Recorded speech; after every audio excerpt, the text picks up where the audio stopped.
ప్రభువు పేరట మీ అందరికీ శుభాభివందనములు.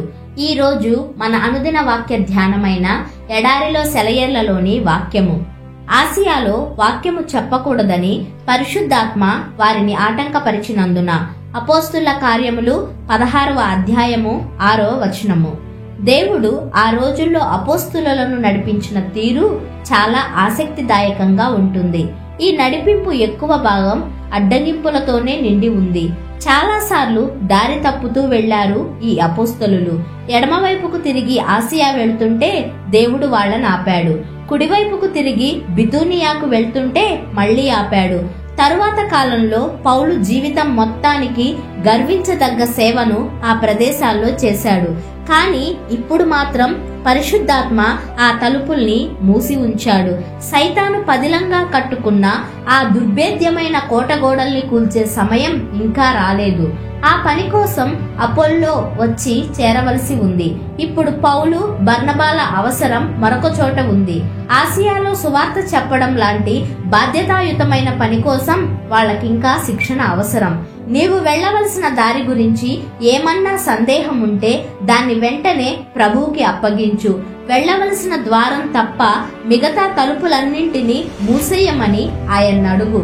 ఓ పరిశుద్ధాత్మ దేవా, దేవుని చిత్తం కాని దారుల్లో నా అడుగులు పడకుండా ఆ దారులన్నింటినీ మూసేసే బాధ్యత పూర్తిగా నీకే వదులుతున్నాను.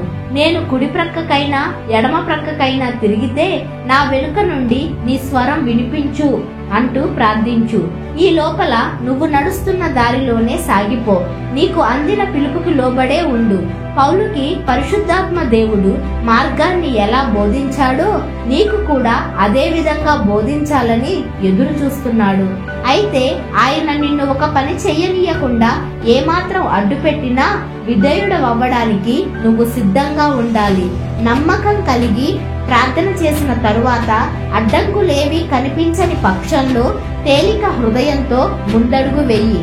కొన్నిసార్లు నీ ప్రార్థనకి జవాబుగా ఒక తలుపు మూసుకుపోతే ఆశ్చర్యపోవద్దు. ఎడమకి కుడికి వెళ్లే తలుపులు మూసుకుపోతే త్రోయ ప్రదేశానికి వెళ్లే తలుపు తెరిచి ఉంటుంది. అక్కడ లూకా మీకోసం ఎదురు చూస్తున్నాడు. దర్శనాలు మీకు కర్తవ్యాన్ని బోధిస్తాయి. అక్కడ అవకాశాలు పుష్కలంగా ఉన్నాయి. స్నేహితులు మీకోసం ఎదురు చూస్తున్నారు. నీ జీవితంలో విడదీయరాయని చిక్కుందా? ఛేదించలేని రహస్యపు దిక్కుందా? నిజాలు వెలికి తీసే దేవుడున్నాడు. ఆయన చేతిలోనే ఆ తాళం ఉంది. తండ్రి చేత మూయబడిన తలుపు నీ ముందుందా? అది తెరుచుకోవాలని నీ అంతరంగం ఉవ్విళ్ళూరుతుందా? ఆయనే ఆ తలుపు మూసినవాడు. అది తిరిగి తీసేవాడు ఆయనే. చూడు, నెమ్మదిగల దేవుని పట్ల ఓర్పు కలిగి ఉండవద్దా? సర్వజ్ఞాని ఆయనేననడానికి అభ్యంతరం ఉందా? నీ భవిష్యత్ జీవితం నిర్ణయించినవాడు ఆయనే. దాని తలుపుల్ని తెరిచేవాడు. ధన్యకరమైన తాళం చెవి ఆయన దగ్గరుందని గుర్తిస్తే కడకు నీకే అది లభిస్తుంది. ధన్యత, ఆదరణ, విశ్రాంతిగా మారుతుంది.